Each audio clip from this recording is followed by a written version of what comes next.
সংখ্যার মাধ্যমে প্রথমে আমরা আজকে একটা ময়ূর আঁকছি। সেই ময়ূরটাকে আঁকার জন্য প্রথমেই আমরা একটা 6 সংখ্যা ড্র করছি।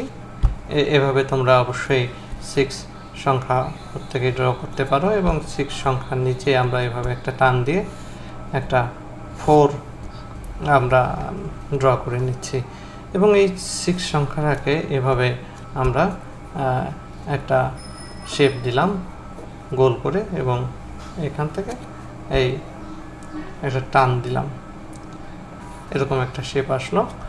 এরপরে আমরা এখান থেকে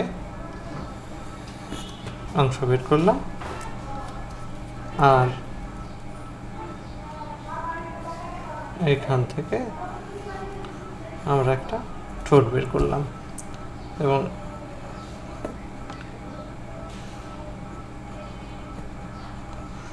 এই যে একটা চোখ, ময়ূরের একটা চোখ থাকে, খুব সুন্দর চোখ, আমরা সেই চোখ ড্র করেছি এবং এখানে আমরা গোল গোল করে সুন্দর করে একটু উঁচু করে এইভাবে আমরা দিয়ে দিতে পারি। ময়ূরের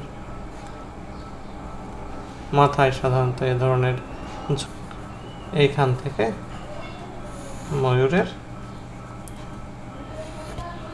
একটা লেজ ড্র করতে পারি। এভাবে আমরা একটা লেজ ড্র করতে পারি। আর ময়ূরের যে পায়ের যে অংশটা, সেটা